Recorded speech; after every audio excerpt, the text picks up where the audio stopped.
I'm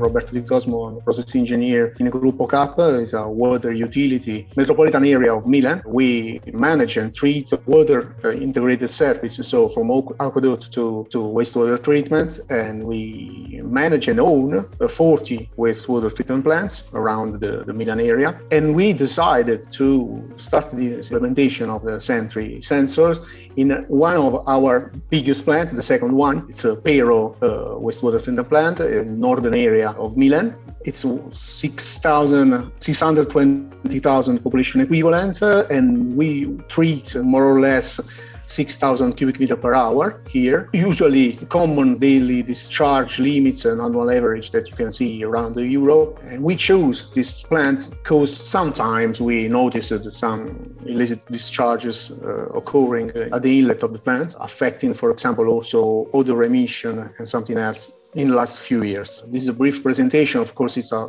conventional activated sludge plant. So we have the gritting, primary settling, biological treatment with alternate cycle, secondary settling, filtration and disinfection with sodium hypochlorite, and then in next future months we pass to peracetic acid. As I told you, it's common, let's say it's a conventional activated sludge, but we decided to move to the alternate cycle in order to, let's say, have a complete automation of the biological system. We have our SCADA where we also bring the signal from the sensors, and we are managing all this with our SCADA. In the next few months in a control room that will be in our new buildings in the middle of Milan, in the center of Milan. At the beginning, what did we expect from Sentry installation? We thought about that the first thing is that we need to be advised when some illegal or any illegal discharges with an eviction effect will occur, maybe.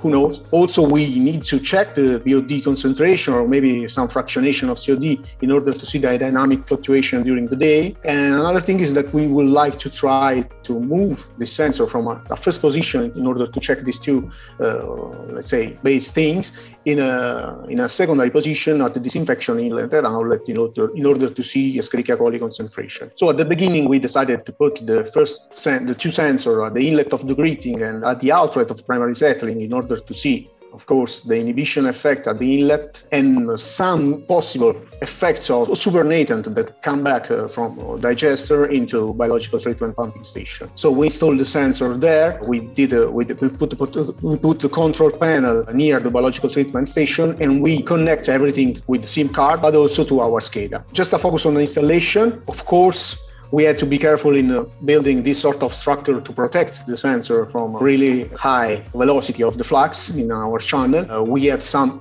basic issues with communication of SIM card that we solved with changing the operator. And as I told you, we decided to check also the data in our SCADA in order to control also with other variables and correlate with other many process variables that we have on site. As a first result, of course, we had an adaptation period of 20 days at the beginning. And then we saw the first results, good results, also during rainy period that, of course, in Italy, it's not so much in summer, but it happens. And the system, of course, go back to the normal value, as you see here on the right side of this graph. 20 days ago, more or less, we did a 2-hour sample campaign also to see this fluctuation of dynamics of pollutant, the total and ammonia, phosphorus, and metals, of course. And we noticed this correlation in value of microbiological activity with these parameters. Sum of square error higher than 0.85. So we are thinking to do another campaign now that we are not in summer